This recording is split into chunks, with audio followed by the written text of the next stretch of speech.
Muy bien, continuando con la sesión académica de esta noche, pues voy en el segundo video y vamos ahora a tratar lo de la confiabilidad.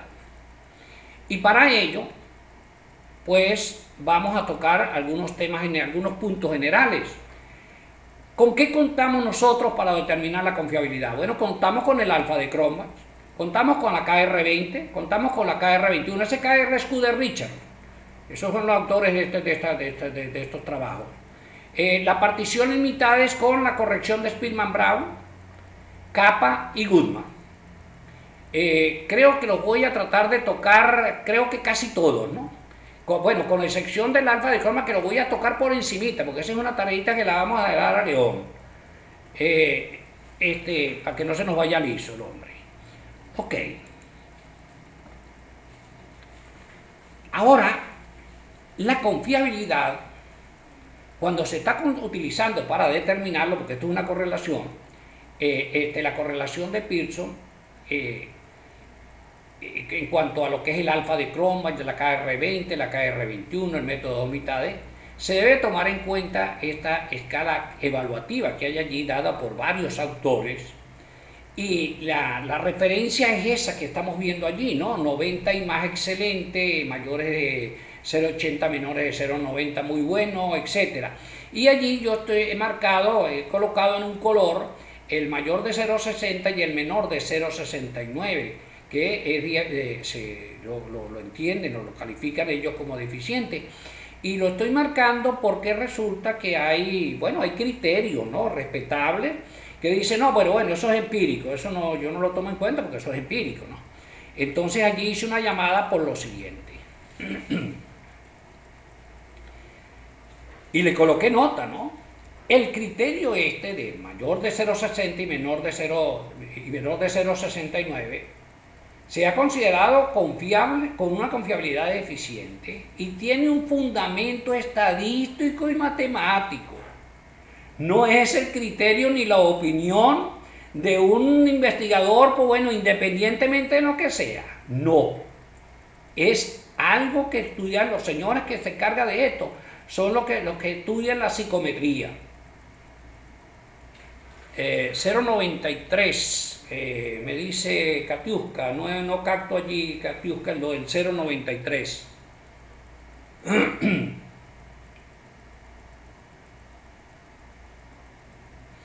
Ok, por dimensiones.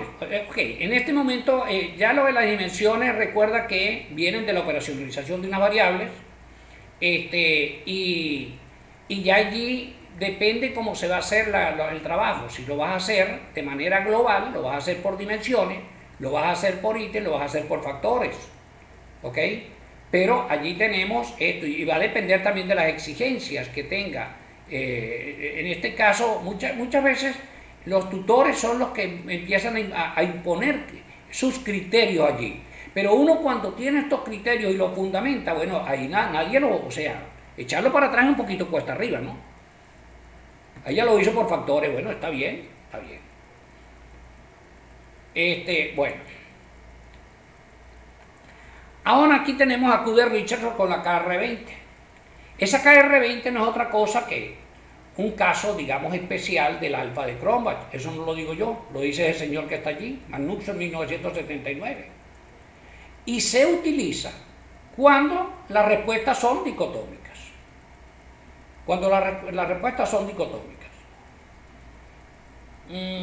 Por lo general tú dices que son el 0,97 el menor para considerarlo confiable. Mira, hay criterios de gente, digamos, de los convencionales, de los tradicionales, que establecen el 0,80, ¿no? El 0,80. Pero bueno, si ese es el criterio que se está manejando por allí, en el caso de los factores, sí, perfecto. Ok. Está muy bien, está muy bien. Bueno, si ese es el resultado, está formidable, ¿no? Está muy bueno.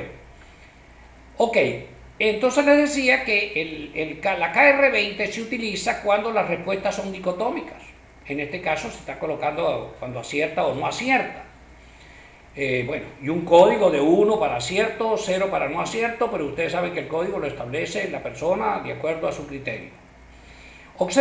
Pero sí vamos a observar lo siguiente. Observemos aquí la fórmula para el KR20, y no es que nos vamos a encerrar en la fórmula, pero algunas veces es necesario analizarla. Aquí, la N pues es la cantidad de ítems con los cuales se está trabajando. Esta es la varianza total del instrumento. Voy a colocarme en alfa de Cronbach. La K son el número de ítems. Y aquí también tenemos la varianza total, expresada con la letra sigma. Pero esta varianza total se determina como se determina esta. Aquí tengo otra varianza. Aquí tengo una otra varianza, que es P por Q. La P es la proporción de aciertos y la Q la proporción de no aciertos. Aquí tengo las varianzas por ítem. Aquí vamos a determinar la varianza también en cada uno de los ítems. Entonces fíjense por qué se dice que es, o por qué afirman, no lo afirmo yo, sino por qué afirman que es un caso particular. Es decir, que si ustedes tienen en un momento dado un instrumento que está recogiendo información con respuestas dicotómicas, utiliza el alfa de Cronbach, y es como si estuviera trabajando con el KR20.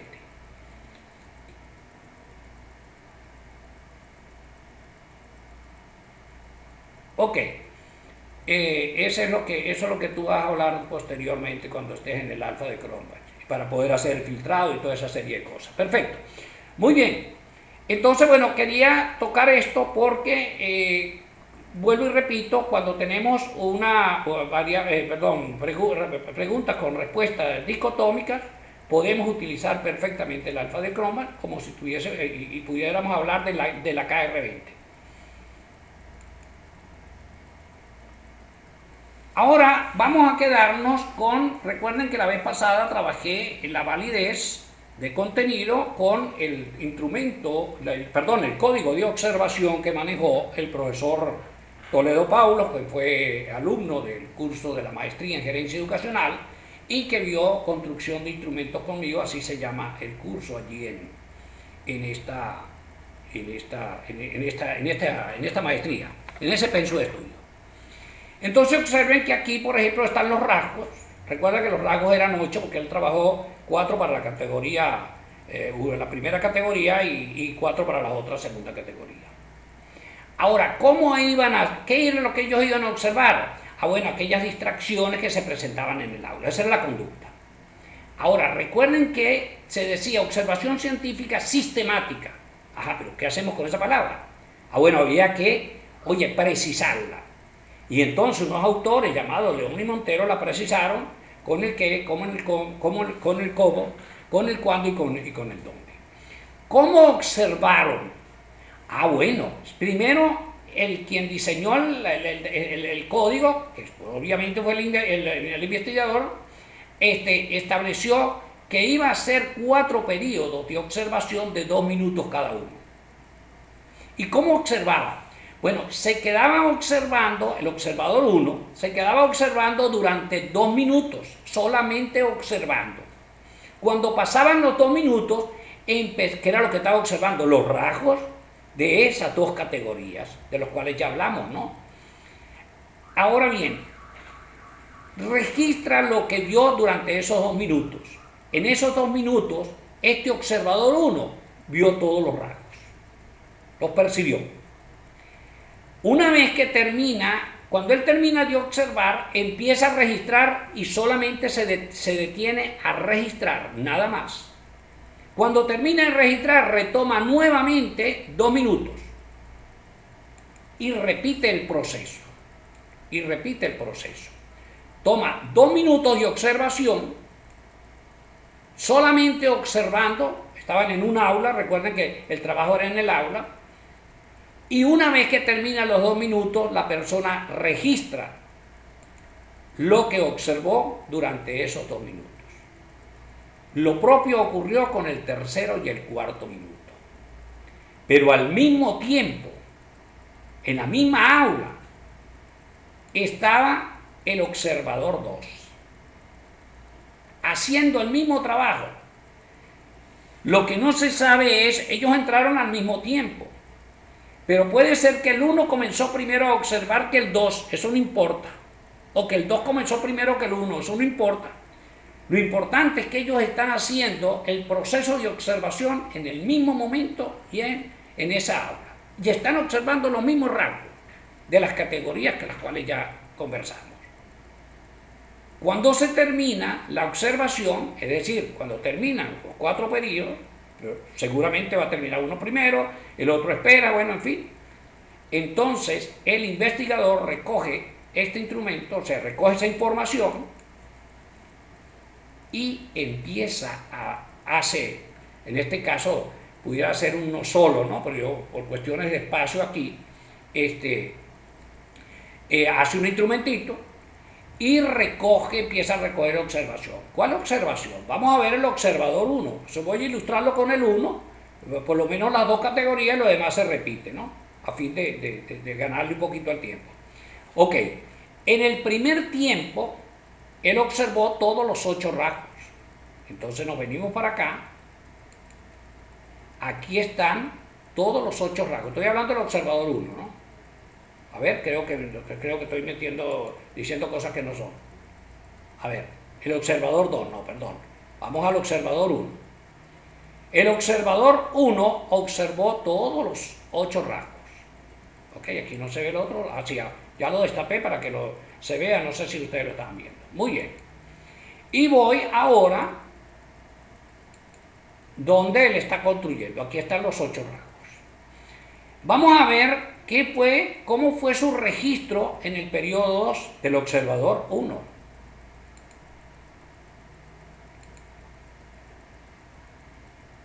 Aquí no observó el 2, el rasgo 2 no lo vio, y tampoco vio el 8, vio los demás.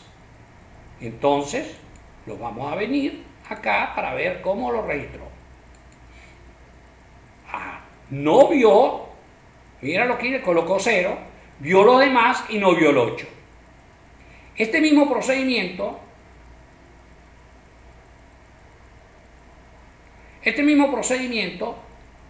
se hace para todos los periodos de tiempo y con los 2 observadores. Él aquí está preparando su archivo, ¿ok? Una vez, porque ya pasó el proceso de observación. Recuerden, ese proceso de observación primero fue validado y en este momento, pudiera ser que tuvieran el pilotaje o ya el pilotaje lo hicieron anteriormente y ya están en el campo de trabajo, ¿ok? Entonces, vamos a partir de que ya esto que de hecho fue ya en el campo de trabajo, ya fue en el aula, porque el pilotaje lo hicieron en un aula similar, en un aula con estudiantes similares y con condiciones similares a donde iban a hacer el trabajo. El trabajo, me refiero a la observación. Bueno, inicialmente, hace algunos años, se determinaba el índice de acuerdos. Déjenme un momentito regresar para que veamos eso del índice de acuerdos. Observen. Se entiende por acuerdo cuando los 2 observadores lograron ver lo mismo. Por ejemplo, en este caso, los 2 vieron el rasgo 1. Vieron el rasgo 2. Fíjense que aquí lo que se está dando son acuerdos. Entonces vamos a ver si hay algunos desacuerdos. A ver. Aquí los 2 no vieron nada. Bueno, son desacuerdos, son acuerdos también. Acuerdos. Y aquí hay un desacuerdo. Aquí hay un desacuerdo. Entonces, tenemos 4 tiempos, 8 por 4, 32. Es decir, que hubo 31 acuerdos y un desacuerdo. ¿Okay? Ese digamos que es el resultado de la situación. Ahora vamos a ver cómo se determina ese índice de confiabilidad y cómo lo hacían en alguna época. Y se estuvo manejando por mucho tiempo, pues. ¿Y cuántas decisiones no tomaron con él? Bueno, varias.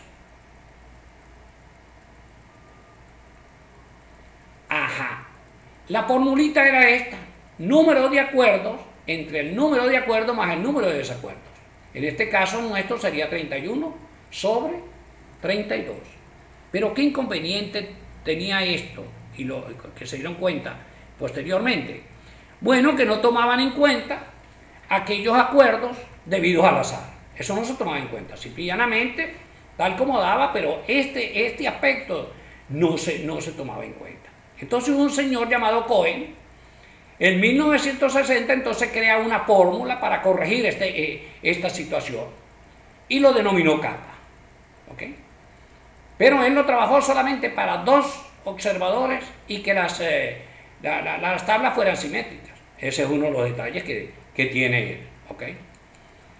Entonces, siguiendo en esa onda, como lo hizo kappa, aquí está, ¿ves? La proporción de acuerdos tal como se hacía anteriormente, menos la probabilidad de acuerdos esperados por azar. Y en el denominador coloca esa proporción, pero es 1 menos esa proporción. ¿Y por qué 1? ¿Por qué no 2? ¿Por qué no 3? ¿O por qué no 0,5? Porque es que resulta que la confiabilidad toma valores de 0 a 1 y no como la correlación que es de -1 a 1. Aquí un coeficiente de correlación negativo, bueno, eso no está funcionando. En correlación como tal, entre variables, una correlación negativa es la correlación inversa, ¿no? Y cuando es positiva es directa, ¿no? Directa, valores altos de una variable, valores altos de la otra variable. Inversa, ¿cuánto? A valores altos de una variable, valores bajos de la otra variable. En correlación. Pero aquí estamos hablando de obtener coeficientes de confiabilidad. Entonces, los valores que toma es de 0 a 1 y por eso vamos a encontrar en la fórmula que es 1 menos lo que ellos determinan allí. Bueno, aquí tiene pues cómo él determina pues esa probabilidad de acuerdos esperados por azar. Pues bueno, la proporción de ocurrencia de una determinada categoría por parte del observador 1 y el P2 pues es la proporción de ocurrencia de otra categoría, de una determinada categoría por el observador 2. Bien. Cuando nosotros vamos a determinarlo, lo hice para que viéramos si esto marca alguna diferencia entre cómo se hacía anteriormente y cómo se hace con relación al caso de kappa, o sea, utilizando a kappa. Pues bueno, me nos daba 31 sobre 32, por eso me daba 0,96, perdón, 8, multiplicado por 100, pues nos da 96,87. Con el permiso de ustedes, voy a tomar un poquito de agua. Y que conste que es agua. Bien, vamos a tratar de recordar esto, 96,87. Bueno, vamos a ver cómo lo hacemos utilizando a kappa, pero utilizando kappa, pero apoyándonos en el SPSS, no en la fórmula, sino en el SPSS. Bueno, en Excel pues construimos aquellos datos que yo les dije que estaban allí en 4 columnas, para que se los separé para poder visualizar más o menos por cuestiones de espacio. Bueno, lo colocamos en Excel. Y de Excel, pues bueno, nos lo vamos a llevar, ¿para dónde? Nos lo llevamos para SPSS. ¿Y cómo nos lo llevamos? Bueno, como ya ustedes saben, por archivo, buscamos el archivo donde lo tenemos y nos lo traemos para acá. De todas maneras lo podemos ver ahorita en la práctica si es necesario, ¿no?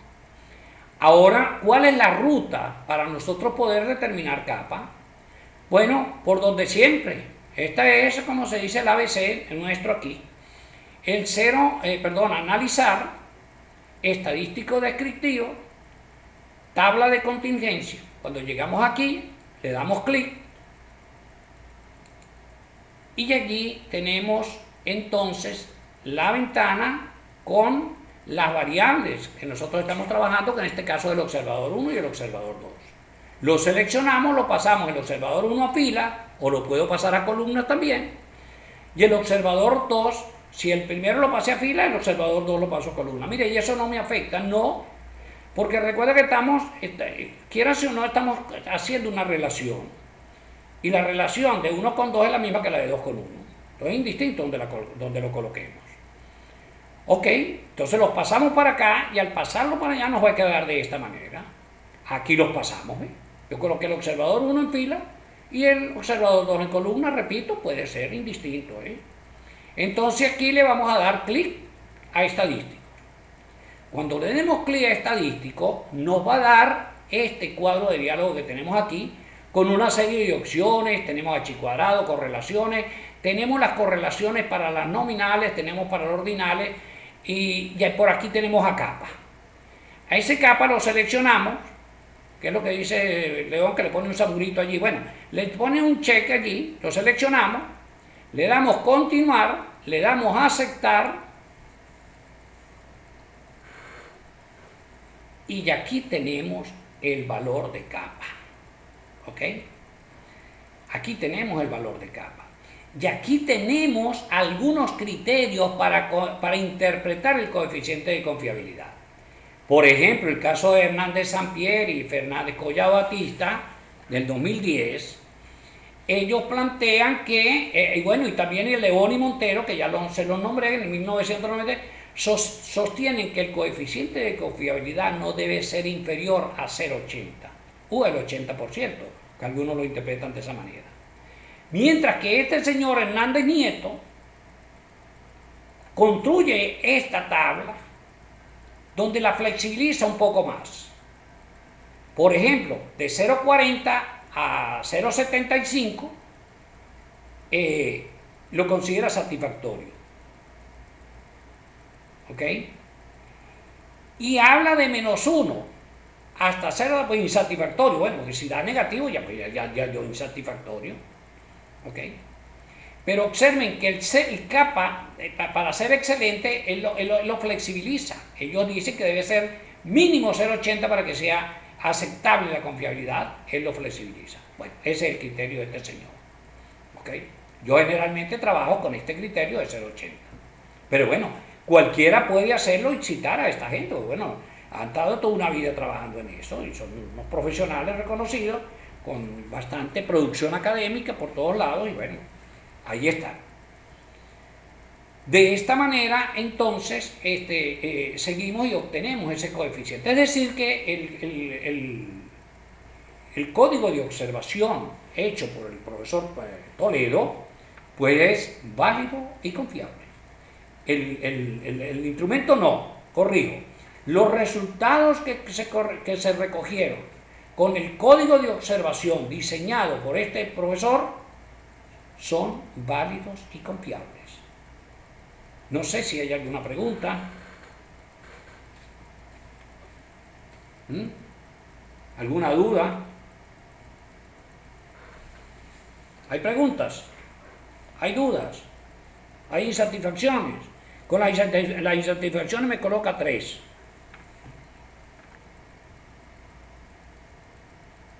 Ok, muy bien, gracias.